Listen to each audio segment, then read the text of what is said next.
falyarka fala taqum min ruku'ika hatta tatma'inna raki'an. Nabi mengajarkan kepada Khalad bagaimana cara salat sampai kepada ruku. Saya potong saja sampai ke redaksi ruku supaya cepat. Kata Nabi, kalau sudah selesai dalam berdiri kemudian ruku. Fokus. Fala taqum, tapi jangan buru-buru bangkit. Awas, kadang bacaan belum selesai udah bangkit. Allahu akbar, sami Allahu liman hamidah. Allahu akbar, Allahu akbar, Allahu akbar, Allahu akbar. Orang salat 11 rakaat 1 jam, dia 23 rakaat 7 menit. Bagaimana gitu? Coba kita evaluasi pelan-pelan lah gitu kan. Ya. Lalu ruku, kata Nabi, ruku jangan buru-buru ruku. Nah, rahasianya jangan buru-buru ruku sehingga engkau tenang dalam rukumu. Apa tenang yang dimaksudkan di sini? Kita sambungkan ke hadis-hadis yang lainnya dulu. Saya minta satu orang untuk bantu saya. Siapa saja boleh ke depan? Mas Adi ya, yang pakai peci di antara yang paling ada, silakan depan. Udah lengkap semua, peci ada. Sarung cuma dipakai di Turki, hari sampai ke sini kembali lagi ke celana. Oke. Ya, salatnya menghadap kemana Mas? Kiblat. Ya betul, kiblat. Untuk lebih mudah ke sebelah sana aja ya, supaya terlihat dari beberapa yang lain. Baik, sebelumnya saya terangkan sebentar. Kita akan apa? Ruku ya. Jadi dari berdiri kita akan ruku. Nah, fokus baik-baik. Sebelah sini dulu Mas Adi. Mohon izin supaya di samping saya jelas. Teman-teman sekalian, fokus. Saat akan ruku, penting diketahui apa itu ruku dulu. Ya, ruku itu seakar dengan kata rakaatun, rakaat. Ruku, bukan sekedar bungkuk, tapi secara fikih seakar dengan kata rakaat. Artinya, kalau sudah dapat ruku, dapat 1 rakaat. Contoh, ini imam depan, saya makmum. Ya, atau misalnya, Mas satu lagi, siapa? Boleh maju? Apa-apa, maju aja. Mudah-mudahan yang maju masuk surga. Ya, setelah saya insya Allah ya Mas. Ya. Alhamdulillah. Nah, ini tahan dulu sebentar, tahan. Ini ruku Mas, ruku, Allahu Akbar, tahan. Nah, ini ruku, ini datang, terlambat. Mas Buke, nah tiba-tiba datang. Pertanyaan pertama saya, kenapa Anda terlambat? Yang lain bisa tepat waktu, sedang sholat. Tak jawab nanti sajalah sudah. Nah ini ruku kan, sedang ruku, ini datang. Nah saat ini datang, maka perhatikan hadisnya, ju'ilal innama ju'ilal imamu liyutamma bihi. Imam itu jadikan untuk diikuti. Awas, fa idza raka'a falyarka. Kalau imam sudah ruku kita datang, maka langsung ruku. Ya, nggak usah baca yang lain-lain lagi. Takbir, takbir. Allahu akbar, langsung ruku. Jelas ya? Jangan baca iftitah lagi, tidak perlu baca Al-Fatihah lagi. Karena hadis yang mengatakan qiraatul imam qiraatul makmum. Orang yang mendapati imam ruku, maka bacaan imam sudah mewakili bacaan makmumnya. Kecuali kalau imamnya masih berdiri, izin mulai. Terus imam masih di awal, ya. Maka posisi sebelah kanan. Supaya benar. Imam masih memulai, ini masih memulai, maka ini bisa diikuti. Jadi ini baca Al-Fatihah, ini baca Al-Fatihah makmumnya. Jelas ya? Karena bagian dari rukun salat Al-Fatihah kita bacakan. Kalau bisa diikuti. Makanya imam kalau bisa jangan cepat-cepat bacaannya, berikan jeda. Bismillahirrahmanirrahim. Jeda, ikuti Bismillahirrahmanirrahim. Alhamdulillahirabbil alamin. Ikuti terus. Atau berikan jeda di akhir. Ghairil maghdubi alaihim waladdallin. Amin. Jeda sebentar. Berikan kesempatan walaupun cuma 3 ayat sampai Ar-Rahmanir-Rahim. Karena surat terpendek dalam Al-Quran itu 3 ayat. Al-Kautsar. Inna a'tainakal kautsar. Fasholli rabbika wanhar. Inna syani'aka huwal. Kalau sudah baca 3 ayat cukup. Tapi kalau imamnya sudah ruku, ini takbir langsung ruku. Jelas? Nah, kalau ini ikut ruku berarti sudah dapat 1 rakaat. Ya? Jelas ya? Tidak pakai tidak. Dapat 1 rakaat. Jadi begitu ini diikuti, ruku, dia sudah mendapatkan 1 rakaat. Misal, salatnya subuh. Begitu salat subuh, imam ruku. Ini langsung ruku. Nah, ini sudah mendapatkan 1 rakaat. Jadi jangan menambah lagi, jangan terlampau soleh. Ya. Jadi kalau sudah selesai, imam salam, ini ikut salam. Ya, ingat ini keterangan Nabi, sahabat mengerjakan, ulama mengerjakan. Antum Nabi bukan, sahabat bukan, ulama bukan. Jelas ya? Paham sampai sini? Baik. Antum silakan istirahat. Ya, antum di sini aja, persoalan kita belum selesai. Nah, sini dulu. Ya, tahan. Yuk kita mulai. Kalau sudah paham, ruku sama dengan rakaat, dapat 1 rakaat. Sekarang kita mulai teknis fikihnya. Ruku, posisi membungkuk dalam salat. Ada ke sebelah sini Mas? Kita sepakat tadi kiblatnya ke sana. Ya, takbir dulu. Nah, sini, bismillah. Ya, kita belajar sama-sama. Silakan. Takbir dulu. Allahu Akbar. Takbir dulu. Gak usah ketawa, ulangi. Nah, ruku. Mana takbirnya? Nah, nggak apa-apa. Ruku, silakan. Nah, sekarang kita lihat. Perhatikan. Wa idza raka'a, jika beliau akan ruku, fakabbar, maka beliau mengucapkan takbir Allahu Akbar. Satu. Nah, ini takbir ini disebut dengan takbir intikal. Takbir perpindahan. Jadi kalau imam sudah bacakan takbir, makmum pindah. Ya, jadi isyaratnya lebih kepada bacaan imamnya. Jadi kalau imam sudah katakan Allahu Akbar, pindah. Ya, jangan lihat fokus pada gerakan imamnya. Ini jadi persoalan nanti. Kalau lihat gerakan imam, jadi kacau salatnya.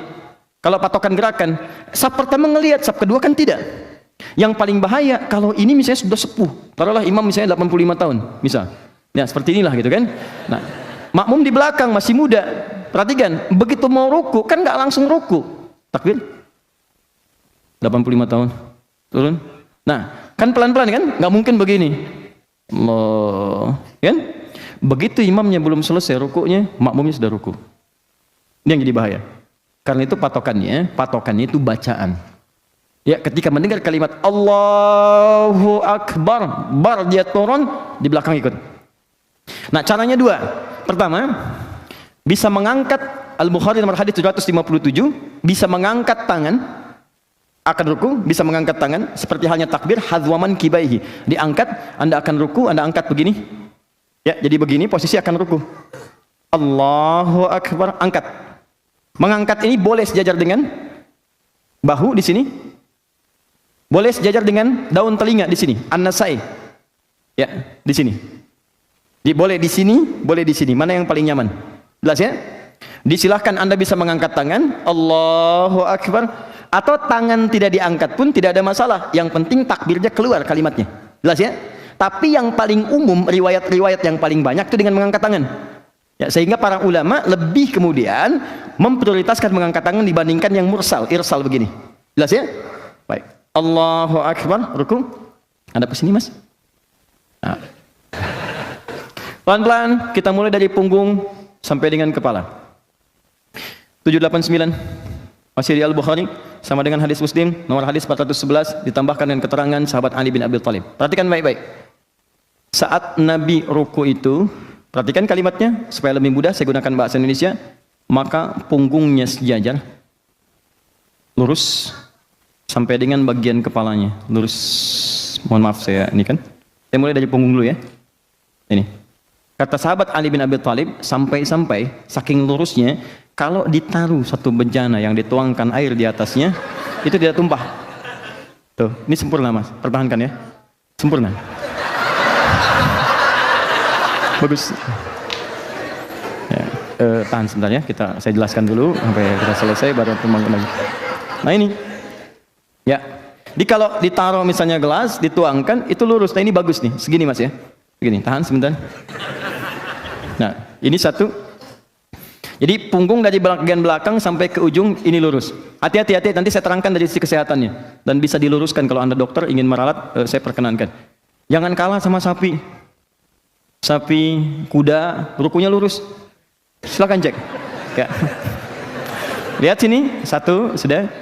Kepala, saya belum bicara menghadap kemana, kita luruskan dulu begini. Ya. Ada dua pendapat, yang pertama menghadap ke arah tempat sujud, ke bawah. Ya, ini pertama. Yang kedua, jika Anda di depan Ka'bah, boleh mengharap ke arah Ka'bah, ke depan. Nah, ya, ini kan karena pakai peci aja, kalau enggak kan mohon izin ya, bisa lurus juga tuh. Baik, ini ke sini ya, enggak harus berlebihan. Nah, sini ya. Mohon izin, maaf. Semoga Allah muliakan antum. Jelas ya? Nah, di antara ke depan dengan ke bawah, mana yang paling diutamakan? Yang paling diutamakan menghadap ke arah ke tempat sujud. Kenapa? Karena ketika Anda menghadap ke bawah, itu umumnya pemandangan akan sama semua tempat sujud.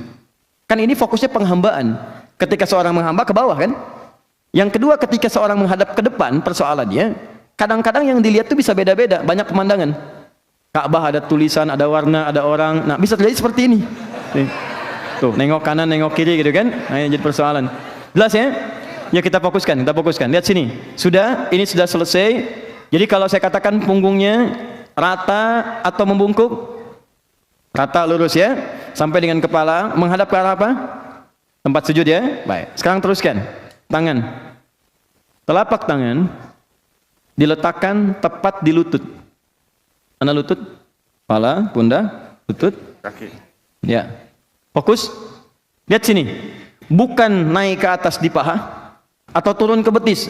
Karena ketika Anda naikkan atau turunkan, posisi ini akan berubah. Seimbang sekali. Begitu disimpan di lutut, ini seimbang. Turunkan ke bawah, betis. Tuh. Naikkan ke atas paha. Tuh. Dan gak enak. Kembalikan ke lutut. Lurus lagi. Segini. Jelas? Kedua, ketiga maaf, yang jari-jari tangan terbuka. Menggenggam. Bahkan kalimat nabinya, lihat kalimat nabinya. Amkana fis sujud. Atau kalimat amkana fir ruku. Makin sujudak. Kalau Anda menunaikan ruku, kata Nabi, maka tempelkan dengan kuat telapak tangan itu ke lutut Anda. Dikuatkan, ditekan. Jadi kalau orang rukunya benar, itu bagian belakang pasti tegang di sini. Lurus pasti. Ya, jadi ini ketarik nih. Jadi begitu ini ditekan, ini naik ke atas. Lurus. Itu kalau rukunya benar, ini pagal-pagal ini hilang. Pagal hilang, ini lurus, ini baik. Karena ini dipaksa naik gitu. Ini ditekan, ini naik ke atas. Semua otot diluruskan lagi. Kembali seperti semula. Ya, jelas sampai sini? Baik, kemudian lihat sini untuk sikunya, ya. Ini tidak harus menekan langsung ke sini, ya, tapi sedikit ke sini. Keluar sedikit supaya tidak memberikan beban yang berlebihan. Tahan, naikkan lagi sedikit. Nah, segini ya, Mas ya. Fokus, lurus. Kemudian pandangan menghadap ke arah tempat sujud. Tangan menekan kemudian di lutut, letakkan jari di lutut dengan terbuka bukan tertutup. Berikan tekanan ke bagian belakang. Jelas? Ini kita belum sempurna rukunya, baru turun ruku. Belum bacaannya. Jadi kalau belum posisi begini, jangan dulu baca. Jangan dulu baca. Bagaimana bisa baca tenang posisi belum sempurna? Ya, tenangkan dulu diri kita. Kata Nabi sampai tenang dulu. Nanti habis tenang, habis enak, baru berdoa. Bukankah doa dalam keadaan tenang, nyaman kita sampaikan? Jadi kita belum sampai ke bacaannya. Jadi sampai di sini, tenangkan dulu keadaan rukunya, biarkan darah mengalir dengan baik. Setelah mengalir, setelah nyaman, baru berdoa. Apa doa yang kita bacakan dalam keadaan ruku itu? Bagaimana bisa mendapatkan kemuliaan apa yang dijanjikan? Itu yang kita bahas dalam pertemuan berikutnya insyaallah. Jazakumullah khair. Ya. Silahkan aja.